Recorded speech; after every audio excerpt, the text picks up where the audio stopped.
আমাৰ প্ৰথমটো ৰিক্ৰুইটমেণ্টৰ পৰীক্ষা আৰম্ভ হ'ব। 11 লাখ প্ৰাৰ্থী। পৰীক্ষা পতা সহজ নহয়। যোৱাবাৰ প্ৰাৰ্থী কম আছিল কাৰণে চেণ্টাৰ কম আছিল। এইবাৰ চেণ্টাৰো বহুত, প্ৰত্যাহ্বানো বহুত। কালিৰ পৰা আমি প্ৰস্তুতি কৰিম যাতে পৰীক্ষা সুন্দৰ কৰি হয় আৰু পৰীক্ষা আমি যাতে সফলতাৰে পাৰ কৰিব পাৰোঁ। পৰীক্ষাত নকল কৰা বা পৰীক্ষাত নিয়মৰ বাহিৰত গৈ যিসকলে কপি কৰে, নকল কৰে, তেওঁলোকৰ বিৰুদ্ধে আমাৰ চৰকাৰে এখন বিধানসভাত আইন প্ৰণয়ন কৰিছে। ইয়াৰ ফলত পৰীক্ষাত নকল কৰা ব্যক্তিজনক গ্ৰেপ্তাৰ কৰাৰ উপৰিও তেওঁৰ ঘৰুৱা সম্পত্তিসমূহো চৰকাৰে অধিগ্ৰহণ কৰাৰ এক ডাঙৰ ক্লজ এই আইনকেইখনত আছে। 2 দিনৰ ভিতৰতে আমি এই আইনখনৰ বিষয়েও বহুল প্ৰচাৰ কৰিম।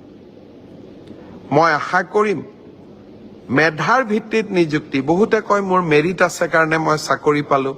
বহুত এতিয়া ফেশ্বনো এটা আছে যে আমি বিজেপিক কিয় ভোট দিব লাগে, আমিতো মেৰিট আছে কাৰণে চাকৰি পালোঁ। মই এটাই কথা ক'ম, মেৰিট আৰু মেৰিটৰ ভিত্তিত পৰীক্ষা পাতা এই পংকিলতাৰে ভৰা সমাজত ইমান সহজ নহয়। এক প্ৰকাৰ অহা কালি পৰহিৰ পৰা আমাৰ অফিচাৰসকলে ৰাতিয়ে দিনে কাম কৰিব লাগিব যাতে 15 ছেপ্টেম্বৰৰ পৰীক্ষা নিকা হয়। কিন্তু মুখ্যমন্ত্ৰী বা আন মন্ত্ৰীসকলে যদি বিচাৰে পৰীক্ষা নিকা হ'ব নালাগে, মোৰ মানুহে চাকৰি পাওক, তেতিয়াহ'লে সকলো কথা সহজ। 7ৰ বিপৰীতে গৈ আমি কাম কৰিছোঁ। পৰীক্ষা নিকা হওক, আমাৰ মানুহে পাওক নাপাওক, মেধাৰ ভিত্তিত চাকৰি হওক। এই সংকল্পক সিদ্ধিলৈ ৰূপান্তৰ কৰা এটা অতি কঠিন কাম।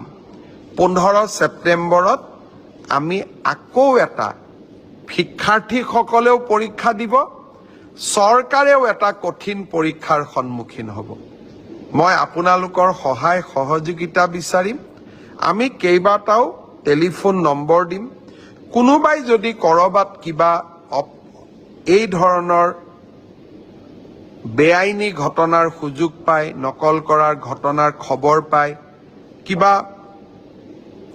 নকৰিবলগীয়া কাম কৰিব এনেকুৱা আগতীয়া খবৰ পায়, আপোনালোকে যাতে আমাক জনাব পাৰে। 15 ছেপ্টেম্বৰৰ পৰীক্ষাটো চৰকাৰে নহয়, অসমবাসীয়ে লগ লাগি আমি সুন্দৰ কৰি পালন কৰিব লাগিব।